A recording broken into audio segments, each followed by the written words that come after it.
百里东俊的西楚剑歌与叶鼎之的仙魔剑法，这两种都是绝世武功，双方都拼尽了自身全力，最终打了一个平手。可百里东君才刚学会剑术，就能与学剑10年的叶鼎之不分上下，可见天生武脉的潜能有多大。这时叶鼎之竟主动让出了不染尘，将他交给了百里东君。他还没来得及高兴，就被舅舅带离了现场。因为西楚剑歌的魅力，能让所有江湖剑客为之疯狂。神剑阵可以说是个剑种，不管你生前是何种高手，死后所有配件都会存于剑灵，等待4年一度的有缘人前来取剑。所以每到剑灵开启，各大高手就会汇聚一起，寻找心中所谓的名剑。这次大会由名剑山庄少庄主魏长风亲自主持，只见他随手一抬，空中就降下仙女，开始弹琴奏乐，这代表比试开始，剑士们会上场争夺配件。这时温壶酒开始为他讲解，世上的剑一共分为4种，第一品高山是凡剑所不能达到的高度，第二品沧海100把高山才出1把沧海，第三品云天可凌云9田20万5，第4品仙关，这是真正的天外之剑，非大机缘者不可求也。凭舅舅啊在剑上的本事，取1把沧海那是没有问题的。只知道沧海之上更有云天，云天之上更有仙宫，我自然是要最好的，不然怎么是天下？刚好这次的剑灵大会，最后一把神剑便是仙宫。百里东君虽然喝醉，但也知道这是天大的机缘，他自然不会放过。可盯上这把仙宫的，并不只有他一人，还有少年天才叶鼎之。大家都认为百里东君必输无疑，就连叔叔都不看好这场比赛。可百里东君在醉酒状态下，表现出了超凡的天赋，将父亲教的逃跑轻功发挥到了极致。可不会任何剑术的他，不可能赢下这场比赛，最后还是被对方击倒在地。其实他不是不会剑术，而是师傅教他的剑术，只有在醉酒状态下，才能领悟其中的奥妙。我有一剑，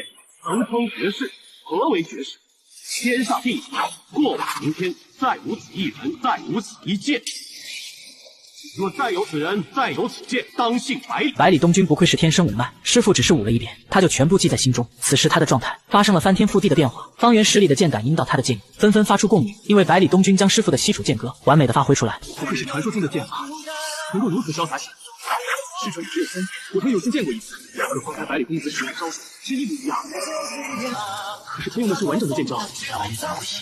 领悟了西楚剑歌的百里东君，就宛如脱胎换骨。叶鼎之再也不敢小瞧，只能拿出全部实力对抗。双方交手10几招下来，依然没有分出胜负。可这并不是百里东君的极限，他每多喝1分酒，对西楚剑歌的招式就多领悟1分。百里东君这次走得太着急，错过了与叶鼎之相认的机会。其实叶鼎之就是他要找的天歌，两人从小就听着白羽剑仙的故事，约定了长大了要一起闯荡江湖。你要当剑仙，我便不与你抢了。白羽剑仙的好朋友是酒仙，那我就去做那酒仙。那好，我们一酒一剑，快意江湖；一酒一剑，快意江湖。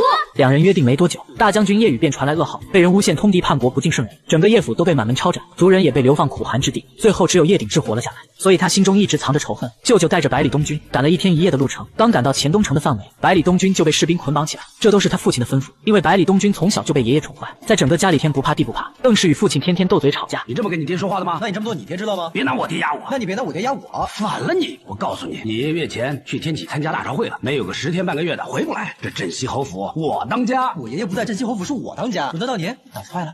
你脑子坏了！两父子又是你追我赶，整个镇西府都习以为常。舅舅知道有些事情还是瞒不住，于是拿出了不染尘，将他交给了妹妹，并交代了这次剑灵大会。百里东君发挥了不俗的表现，竟然使出了失传已久的西楚剑歌。妹妹一脸的不敢相信，可这就是真实发生的事情。很快消息就传到了天启，北离大安帝得知后，心里久久不能平静。当年百里洛尘奉旨出征，破了西楚最后一座城池，西楚陷入双仙战死。现在你告诉我，西楚剑歌再次问世，难道说剑入双仙，他们没死？用剑的是谁？百里东君，百里洛尘他的徒孙。正是当年镇西侯受先皇圣旨出兵讨伐西楚，最终斩杀了剑如双仙，剑仙的尸体被挂在城墙之上，这是世人皆知的事情。现在西楚剑歌出事，那活下来的肯定就是如仙，这是大安帝最担心的事情，因为他的药人之术能让普通士兵以一敌百，甚至能让濒死之人重新战斗。正是因为这等诡异之术，才让西楚这个边陲小国有了与北离抗衡的能力。这一刻大安帝再也坐不住了，他立刻让九皇子若风即刻前往黔东城，将西楚的余孽带回天启。小孩意外掉入一个秘境，而这正是如仙古尘的居所，他一眼就看出与小孩有缘，于是便收他为徒，暗中教他绝世武功。这一直都是百里东君的秘密。父亲得知这个秘密后，当下就拿起鞭子要将儿子毒打一顿，不料这一切刚好被他爷爷撞见。爹，把百里成风绑起来。是。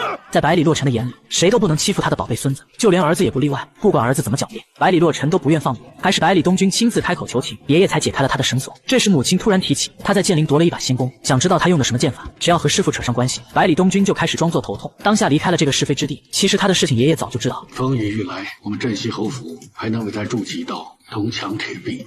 父亲，只要你一时名下，我们破风军直指天启，儿子必仙，策马东行，身先士卒。你这是什么意思？你以为我要造反？百里成风心里非常清楚，百里家早已功高盖主，成了大安帝的心头病。如今百里东军又学了西楚剑歌，这让大安帝不得不做出应对。他担心早晚有一天，百里家会和叶羽将军一个下场。当年他也是功高盖主，明明是一片忠心，却被诬陷谋反。大安帝的做法更是让人心寒。叶府一夜之间满门抄斩。如今我们得先下手为强，是吗？长风啊，一个真正经历过沙场的人，没有人会想回到那个地方。一个真正懂得战争的人，绝对不会轻易的发动战争。人的欲望是无止境的，可那士兵身上的血洒出来都是热的呀。百里洛尘已经做出选择，不到万不得已，他是不会轻易发动战争，除非大安帝鱼死网破，将他们逼上绝路。百里东军知道他的西楚剑阁灵动整个江湖后，于是第一时间就找到师傅。虽然师傅从没介绍自己的身份，但百里东军心里清楚，师傅的身份肯定不一般。古尘知道时候到了，是时候该教百里东军绝世武功了。别人练就10年，而你只需看上你知道为何吗？难道是因为我也是天生剑胚？